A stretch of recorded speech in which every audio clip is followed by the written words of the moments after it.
Kristo. Good afternoon po sa inyong lahat. Pati natin ang mga katabi natin, good afternoon. At tumigil ng kaunti ang ulan, sabi ho ng Pag-asa, ang hensya, sandali lang daw magpapakita ang araw at uulanin na naman tayo. Well, ganun talaga, Pilipinas, tayo ay dumaranas ng mga dalawa lang daw ang weather natin, dry and wet lang ho talaga. Yan lang daw ang season natin. Pero ganun pa man, sabi nga ay magbago-bago man ang panahon, dapat manatili ang kabutihan sa kalooban. Alam po ninyo, katatapos lamang, tayo ay nasa 16 na linggo sa karaniwang panahon. Katatapos lamang po ng tinatawag na Philippine Conference on New Evangelization sa UST, PCNE. Ika-11 taon na. Ito po ay taon-taon na ginagawa ng ating simbahan upang palalimin pa ang iba't iba pang paraan ng pagpapahayag ng mabuting balita.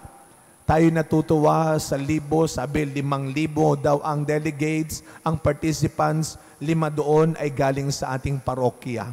Meron tayong delegates sa awa ng Diyos. At taon-taon mga kapatid, iba-iba ang tema. Alam nyo ang tema ngayong taon, matutuwa ang mga kapatid nating Bisaya dito kasi ang tema ay isang Bisayan word. One word sa Bisaya. I learned this word no kami ay nag-mission sa Zamboanga. One powerful, important, and beautiful word. Padayon. Beautiful word. Padayon, na ang ibig sabihin ay to go on, to continue, to move forward, magpatuloy. Mula doon sa nagsimula tayong synodality, ano ang tinuro ng simbahan? Synodality, dapat tayo daw ay naglalakbay ng sama-sama, ng sabay-sabay. Pero sa totoong buhay mga kapatid, minsan nagsimula tayong magkakasama, nagsimula tayong magkakasabay, pero unti-unting tumitigil, nawawala na ang iba. Kaya ang ganda ng salitang, magpadayon. Let us continue journeying together. Ito ang imbitasyon. Kaya nga sa kabila ng maraming pagsubok, maraming hamon, ang ganda ng sinasabi ni San Pablo sa 2 pagbasa natin ngayon. Ano ang sabi ni San Pablo? Binaliwala ko ang lahat ng pagbabata, ang lahat ng hirap, ang lahat ng sakripisyo, binaliwala ko, tiniis ko, alang-alang sa mabuting balita. Kaya ito ang magandang pagnilayan natin ngayong linggo. Bago pumasok ang Lunes na naman, bago tayo umuwi, itong magandang tanong ng Panginoon, kaya? Tinutuloy mo pa rin ba ang mabubuti at mga tamang bagay sa buhay mo? Pinagpapatuloy niyo pa rin bang maging mabuti sa mga bata? Kayo ba habang bata, mas pinipili ninyo ang maging mabuti, ang maging tama? Sa ating matatanda, paano mo ipinapanalo araw-araw ang mabuti dyan sa isip mo? Ang mabuti dyan sa puso mo? Ang mabuti sa buhay mo? O isinuko mo na? O umayaw ka na? Alam mo ninyo, ang ganda ng talinghaga ng ating ebanghelyo ngayon. Yung ating gospel ngayon ay tungkol sa pakikipagkaibigan ni Kristo. Tandaan natin ang ating teolohiya, ang ating pong turo ng simbahan. Si Kristo ay Diyos na totoo at taong totoo. He is a true God and a true man. At bilang taong totoo, naranasan niya rin, hindi lang ang paghihirap, hindi lang ang magtrabaho, naranasan niya rin ang maging masaya sa pagkakaroon ng kaibigan. Si Kristo nakipagkaibigan din, kaya mga bata, makinig kayo, dapat si Kristo ang ating una at pinakamahalagang kaibigan.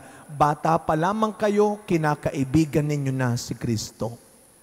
At sana pagtanda natin, kaibigan pa rin ang tingin at turing natin kay Kristo. Ang ganda ho ng kwentong ito. Kaya nga minsan sinabi ni Kristo, kaibigan ang tawag ko sa inyo, hindi alipin. I came to make friends and not to make you slaves. Si Marta at si Maria, yung nasa ebanghelyo natin, ay tinuturing, tinatawag na matatalik na kaibigan ni Kristo. Meron pa silang isang kapatid. Ano pong pangalan ng kapatid na lalaki? Si Lazaro. Mabubuti silang magkakaibigan, mga bata. Si Marta, si Maria, si Lazaro at si Kristo. At kapag kayo ay matagal nang magkakaibigan, para na kayong magkakapatid. Kaya kilala nyo na ang isa't isa, alam nyo na ang gusto at ayaw ng isa't isa. Kaya nang dumating si Kristo sa bahay ng magkapatid, anong mapapansin po ninyo? Dumiretso na sa kanya-kanyang role yung magkapatid. Si Marta, diretsong kusina. Siguro, alam na niya kung anong paboritong merienda ni Kristo. Kaya dumiretso na siya para maghanda. Si Maria naman, dumiretso sa tabi ni Kristo at nakinig na. Siguro sabi ni Maria, ay walang aasikaso sa bisita. O imagine ninyo, kayo po ay dumalaw at lahat ng dinalaw ninyo nagpuntahan sa kusina, sa kwarto nila. Anong mararamdaman mo? At gano'n naman tayo sa pamilya, gano'n tayo sa pagkakaibigan. Merong isa sa atin, siya lagi ang magaling, maghanda, magluto, pero parang yung iba, magaling lang, makinig, magkwento, magutos, maghintay. May kanya-kanya. Pero ang kwento ng Ebanghelyo ay hindi lamang sa kung sino ang tama at mali sa ginawa. Dahil sa mata ni Kristo, ang mahalaga, parehong mabuti ang kanilang piniling gawin. Kaya mga kapatid, dito po, pagbabasihan ng Diyos ang kanyang paghatol sa atin. Kanya-kanya tayo ng pinipili. Kanya-kanya tayo ng pananaw, kanya-kanya tayo ng paraan, kanya-kanya tayo ng gusto. Pero isa lang ang paalala ni Kristo. Siguraduhin nating pare-parehong mabuti ang pinipili natin. Pare-parehong mabuti ang ginagawa natin. Hindi pwedeng ikaw lang ang magaling, ikaw lang ang mabait, ikaw lang ang mabuti. Ang hangad ng Panginoon, pare-pareho nating piliin ang mabuti. At kung magpapakabuti ka, ito yung maganda, mga kapatid. Si Kristo nakipagkaibigan, pero hindi siya tinuring na kaibigan ng lahat. Yung iba ang tingin sa kanya kaaway. Pero alam mo ninyo sa buhay, ang hangarin natin, hindi man maging kaibigan ng lahat, pero pwede kang maging kaibigan sa lahat. Not all can call you friend. But as a Christian, we are all called to become a friend to all. Kaya nga ang ganda ng unang pagbasa, si Abraham dinalaw. Pero hindi alam ni Abraham na ang dumadalaw pala sa kanya ay ang Panginoon. Pero ano ang magandang itinuturo sa atin ni Abraham? Huwag mong piliin. Minsan kapag may dumarating, ang ano ang unang isip at sinasabi natin, siya pala. Akala ko kung sino. Tapos magbabago ka na. Or minsan, siya pala eh. Sana mga kapatid, katulad ni Abraham, yung kabutihan natin, hindi lamang para sa iilan. Hindi lamang para sa tinatawag na mataas, una, pinakamatanda, pinakamatagal na. Alam mo ninyo kahapon, maikwento ko lang, napaka-blessed ng ating mga bata at kabataan kahapon. Hindi ko alam kung ilan sa mga bata dito ang kasama kahapon, pero sa kabutihang loob ng mga taga-Bangko Sentral ng Pilipinas, nagkaroon po ng outreach dito, yung isang departamento. Ilang bata mula sa komunidad ang nag-attend ng kanilang party, may gift giving, pero ang pinakamahalaga at pinakamasaya, kasama nila yung pinakamasayang bubuyog. May pa-Jollibee kahapon. Nandito yung mga bata, pero yung ating mga parish youth ministry leaders, nandun naman sa Makati. Meron silang leadership at simple na team building. Pagdalaw ko sa kanila doon, sabi ko, abay, lugi naman sila, yung mga bata naka-Jollibee. Kaya sabi ko kay Brother Joniel, yung seminarista natin, umorder tayo ng donut. So order kami ngayon. Nakikipagkwentuhan ako doon sa mga taga-lay force sa San Carlos Seminary, na wala sa isip ko, may order nga pala. Abay, pagtingin ko sa cellphone, ang dami ng message. Nandito na po ako, sabi nung rider. Ako naman sinagot ko, okay po, sandali po. Hindi siya sumasagot. So pinuntahan ngayon sa lobby. Sabi nung tumingin, Father, wala po. So ako kinakabahan. Nung tinignan ko yung kanyang profile, walang contact number.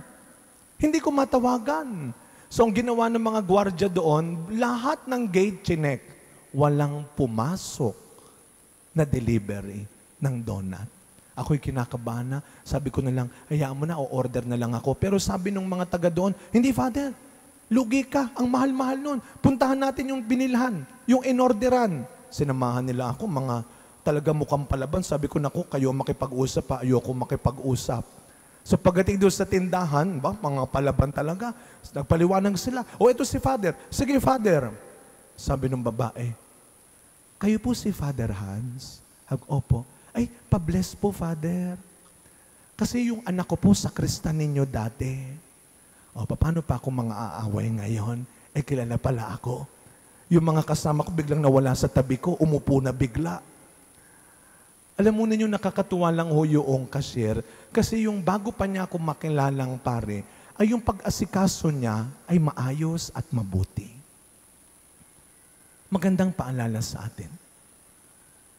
Ngayon po ang ika-6 na araw ng nobenaryo kay Saint Charbel Makhlouf.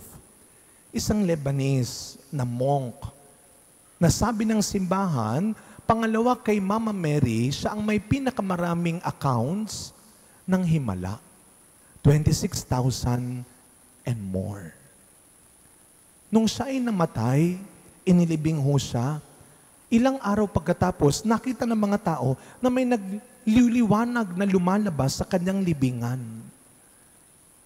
At nung tinanggal ho yung takip ng kanyang libingan, nakita ang kanyang katawang hindi naaagnas. Tanda ng tunay na kabanalan.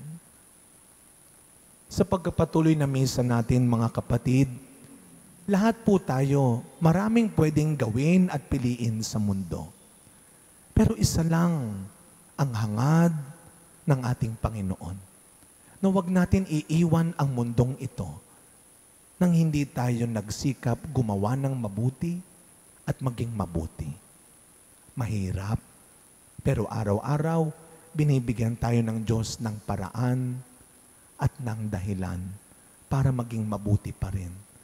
Sana, pag iniwan natin ang mundong ito, kagaya ni San Charbel, iiwan natin ito hindi lang ng ating talento, talino, kasikatan, ganda, galing.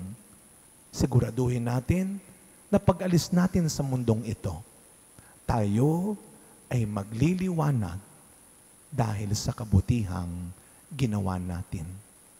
Sa kabutihan, araw-araw magpadayon. Amen.